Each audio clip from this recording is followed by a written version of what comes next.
જય માતાજી, જય દ્વારકાધીશ મિત્રો. સ્વાગત છે તમારું મારા એક ફરી મસ્ત મજાના વિડીયોમાં. અને આજનો વિડીયોનો ટોપિક તો તમને થંબનેલ જોઈને ખબર પડી જ ગઈ છે કે આજનો વિડીયો છે આપણા ગાય ભેંસ કે પછી ખડેલું ગરમી કાઢે છે, તો એના ઉપાય માટે વિડીયો બનાવવાનો છું. તો વિડીયો અંત સુધી જોજો. ચેનલમાં નવા આવ્યા હોય તો લાઇક શેર સબસ્ક્રાઈબ કરજો અને તમારા મિત્રોને શેર કરજો, કેમ કે વિડીયો બહુ ઇમ્પોર્ટન્ટ બનાવવાનો છે. અને તમારા ગાય ભેંસને એકવાર જો આ વિડીયો પ્રમાણે ઉપાય કર્યો તો તમારી ગાય ભેંસ આજીવન માટે ગરમી કાઢતી બંધ થઈ જશે. અત્યારે જેવો તેવો વરસાદ આવે છે એટલે છત્રી કરું છું, તો ફટાફટ સબસ્ક્રાઈબ કરી નાખો. વિડીયોને કરીએ આપણે શરૂઆત.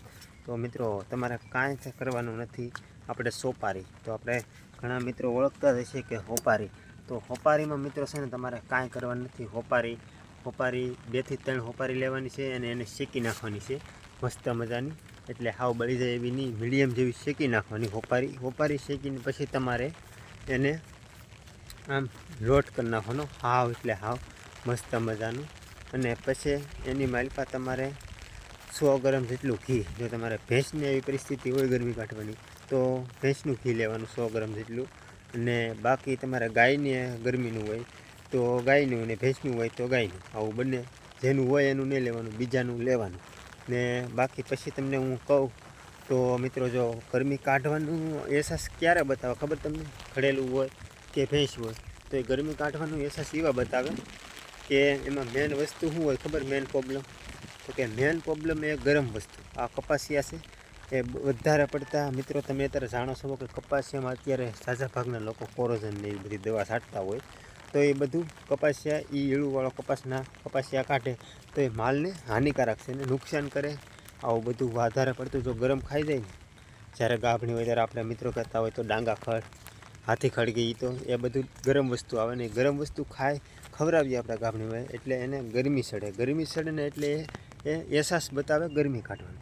બાકી છે ને, નકર આપણે પશુ હોય તો, બાકી જો આપણા પશુ હોય તો આપણે એને જો હમાય કાળજી રાખી હોય કે જરાક અમને ખબર છે કે 2 થી 3 મહિના જેવો ગાભ થઈ ગયો છે અને આપણને ખબર છે કે આપણે આ પશુ ગરમી કાઢે છે, તો એને આપણે મિત્રો પહેલેથી જો થોડીક કાળજી રાખી હોય ને, ગરમ વસ્તુથી સેટી રાખી હોય, કેમ કે કપાસિયા છે પછી બાજરાનું ભડકું અમુક દે, તો એવું બધું નહીં દેવાનું. એને ટાઢું ખવડાવવાનું. ટાઢામાં હું તમને સમજાવું ને, તો તમારે ટાઢામાં જો ઘઉંનું ભડકું કરી નાખવાનું. 3-4 મહિના જેવો ગાભ થઈ જાય એટલે ટાઢું ખવડાવવાનું ઘઉંનું ભડકું.